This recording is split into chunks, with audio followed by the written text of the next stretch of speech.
Welcome to Ancestral Wisdom, where the wisdom of the past guides our future. Today, we're going to take a look at the ruin Perthro. A lot of misconceptions surrounding this ruin. Let's try to cut through them and see if we can understand how we can use the wisdom embodied in the ruin Perthro to improve our lives. First thing I want you to think of when you see the ruin Perthro is I want you to see this shape, and so it may be a little easier to see here, and it's a form of a cup, a device that's used to cast lots or throw dice. Now, I want you to think of that when you see the shape, because that's a good way into the concept of the ruin. But there could be a preconception, a misconception. And that misconception is that Perthro represents pure fate, random chance, perhaps even. And neither of those is the case with Perthro. Perthro is not random chance or blind fate which cannot be changed. Perthro is the layering of causes to produce an effect, and the knowledge and understanding of the way that causes produce effect. It's very, very difficult in the heat of a moment to be able to pause and really truly understand what action you can take that will best achieve your goal. Because oftentimes your emotional response is going to be counterintuitive to the actual best path to achieve the goal that you want to achieve.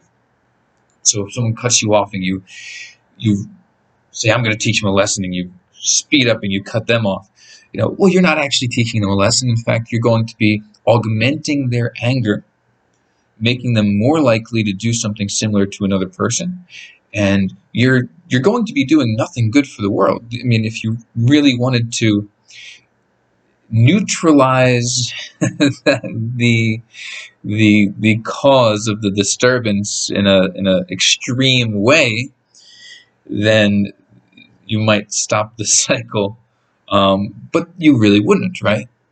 Because let's just say you ran him off the road and killed him. Well, what would the effect of that be? It will have an untold effect on that person's family. And then the effect that it has on that person's family will ripple across. And maybe someone's going to look at the accident and then they'll get into an accident themselves, and you will not have intended that. So it's so very, very difficult to see what the eventuality will be, what the effects will be of all the different causes that we build up. And the understanding of that, of the complexity of the cause and effect relationship, is inherent in Perthro. Don't just assume that you know the best way to achieve your goal. In fact, you should always assume that the best way to achieve your goal is rather counterintuitive to what your initial conception would be. And so always pause. Perthro teaches us always pause and always consider the idea that we, from our vantage point, can have much difficulty discerning the eventual effect of our causes. Very important to know that. Taking that lesson of Perthro and bringing it into a more personal sphere,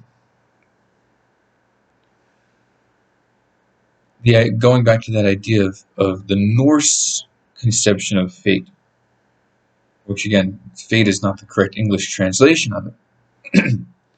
It's the idea that when you're born, and at any specific stage in your development, based on what's happened before, whether in your family line to get you to where you are or in your life to get you to where you are,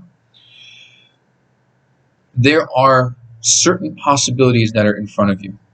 You do not have infinite possibilities in front of you. You don't. If you were born with absolutely no innate musical talent, you're probably not, you're never going to become a concert pianist. You don't have infinite possibilities in front of you, but you have what might seem like infinite possibilities compared to what you might normally conceptualize for yourself. There's a lot of possibilities, many roads to take. And every single action, every single thought that crosses your mind plays a role in the eventual effect. So plays a role in where you will end up.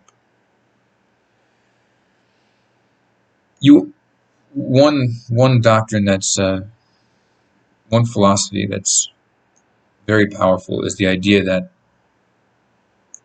you are your thoughts, right? There's that old book, As a Man Thinketh, related to a biblical line.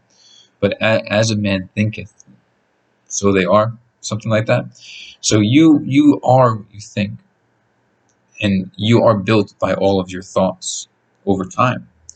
And so every single thought that crosses your mind plays a role in the eventual outcome of your life.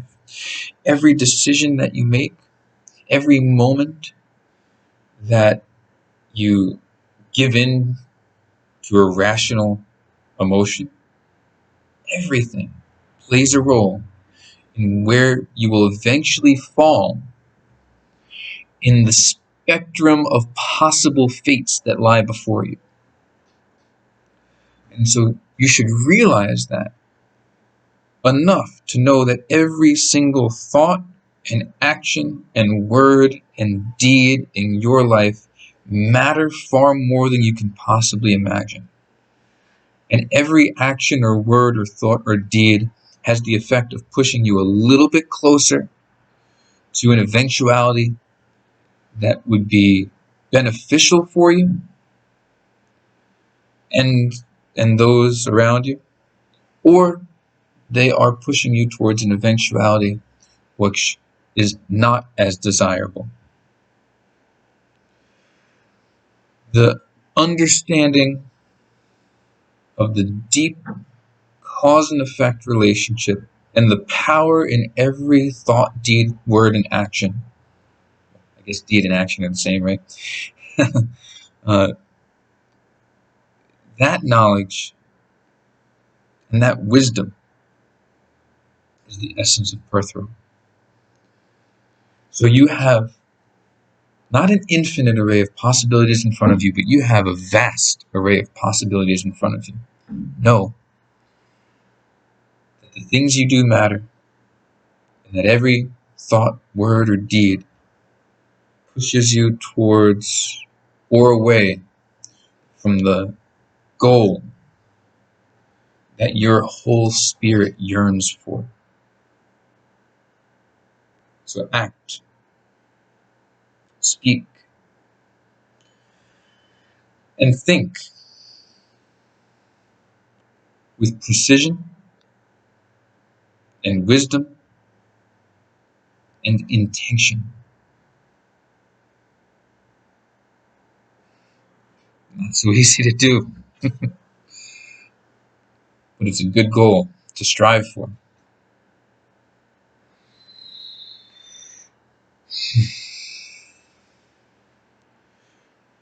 Perthro, Perthro,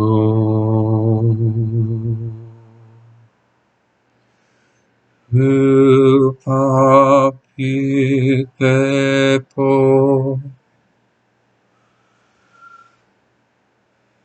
o pepi papu.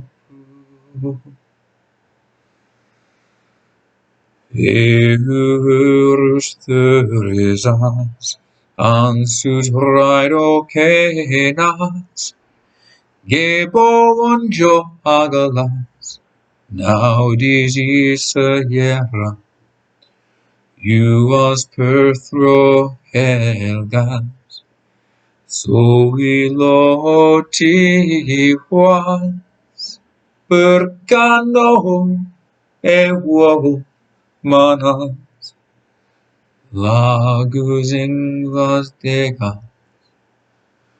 o fala